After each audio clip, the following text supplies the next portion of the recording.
महाराष्ट्र में औरंगजेब के नाम से शुरू हुआ विवाद लगातार बढ़ता जा रहा है। नौबत औरंगजेब की कब्र को तोड़ने तक पहुंच गई है।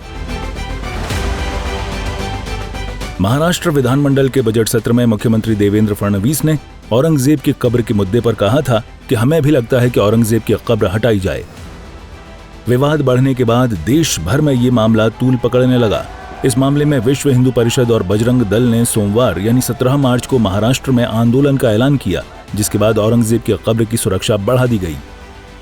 आपको बता दें कि वीएचपी और बजरंग दल ने महाराष्ट्र सरकार को कहा कि अगर औरंगजेब की कब्र हटाने में देरी हुई तो वे बाबरी की तरह कार सेवा करेंगे। लिहाजा अब औरंगजेब की कब्र के पास स्टेट रिजर्व पुलिस फोर्स को तैनात कर दिया गया है।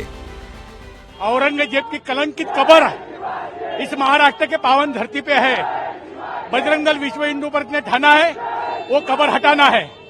आज हम आंदोलन कर रहे हैं।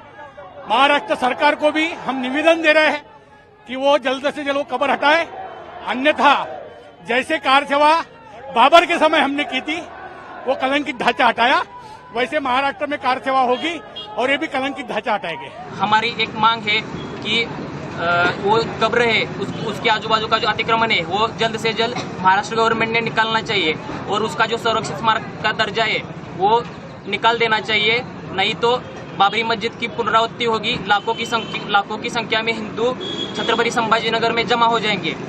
इसीलिए हम आज जिलाधिकारी कार्यालय में महाराष्ट्र के मुख्यमंत्री माननीय देवेंद्र फडणवीस इनके नाम से निवेदन देने के लिए आए। जय श्री राम। दरअसल महाराष्ट्र में औरंगजेब को लेकर विवाद तब खड़ा हुआ था जब समाजवादी पार्टी के विधायक अबू आजमी ने मुगल शासक औरंगजेब की तारीफ की थी। औरंगजेब की तारीफ करने पर अबू आजमी को विधानसभा सत्र से भी सस्पेंड कर दिया गया था और उन पर एफआईआर भी दर्ज करवाई गई थी, जिसमें अबू आजमी जमानत पर बाहर हैं और पुलिस की कार्रवाई का सामना कर रहे हैं। अब जब ये विवाद बढ़ गया तो राजनीतिक गलियारे से भी प्रतिक्रियाएं आनी शुरू हो गईं। आचार्य प्रमोद कृष्णम ने इस पूरे मुद्दे पर कांग्रेस और शिवसेना उद्धव गुट पर निशाना साधा और कहा कि भारत और सनातन की संस्कृति कभी नहीं रही कि वो मुर्दों से लड़ें। शिवसेना के मुखपत्र सामना में छपे लेख की देश बंटवारे की तरफ जा रहा है, हिंदू मुस्लिम के बीच सरकारों ने दूरियां कर दी हैं। इसके जवाब में भी आचार्य प्रमोद कृष्णम ने कहा कि उद्धव ठाकरे जी पर राहुल गांधी जी का राहु बहुत असर कर रहा है, इसीलिए राहुल गांधी जी के साथ मिलकर संजय राउत इस देश में एक और पाकिस्तान बनाने की साजिश कर रहे हैं। वहीं सामना में छपे लेख पर बीजेपी के राज्यसभा सांसद दिनेश शर्मा ने भी अपनी कड़ी प्रतिक्रिया दी है। अब इसको सामना को शिवसेना का मुखपत्र मत कहिए, इसको आप मुस्लिम लीग का मुखपत्र कहिए। ये ओवैसी जी की चहेती पार्टी बन गई है और इसमें अब राष्ट्रवाद नहीं है, इसमें सनातन प्रेम नहीं है, इसमें ठाकरे जी की दहाड़ नहीं है, इसमें एक तरीके से जो कहा जाना चाहिए कि गीदड़ों की प्रवृत्ति की छाया दिखाई पड़ रही है। तो मैं समझता हूं कि उद्धव जी वोट बैंक के लिए इतना नीचे गिर जाएंगे, इसकी कल्पना कोई नहीं करता था। बाला साहब ठाकरे एक शेर थे, शेर के वहां गीदड़ी प्रवृत्ति जन्म लेगी, गीदड़ी भाषा का प्रयोग होगा, ये कभी कोई कल्पना नहीं कर सकता था। सामना जो कभी दहाड़ा करता था आज सामना गिड़गिड़ा रहा है वोट बैंकों की लालच में। ये एक बहुत बड़ा परिवर्तन भी है और ये मैं समझता हूं कि पतन का रास्ता बहुत अब करीब आ गया है। देखिए 1947 में भारत को तोड़ने का एक ख्वाब मोहम्मद अली जिन्ना ने देखा था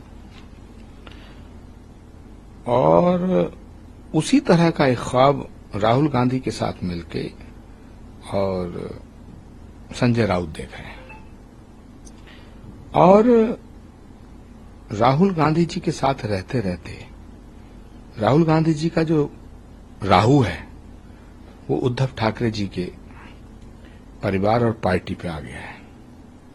संजय राउत राहुल गांधी जी के साथ मिलकर इस देश को तोड़ने की साजिश कर रहे हैं, क्योंकि उन्हें लगता है कि इस भारत की जनता अब उनके मंसूबों को समझ चुकी है और उन्हें कभी समर्थन नहीं करेगी। इसलिए वो चाहते हैं कि एक और पाकिस्तान बन जाए और जो दूसरा पाकिस्तान बनेगा उसका प्रधानमंत्री वो राहुल गांधी को बनाना चाहते हैं। बहरहाल वीएचपी और बजरंग दल की चेतावनी के बाद मामला और गर्म हो गया है। औरंगजेब की कब्र की सुरक्षा बढ़ा दी गई है। एक बात तो तय है कि जिस प्रकार से लगातार देश भर में यह मुद्दा तूल पकड़ता जा रहा है, वो अभी और बढ़ेगा। ब्यूरो रिपोर्ट, सूर्या समाचार।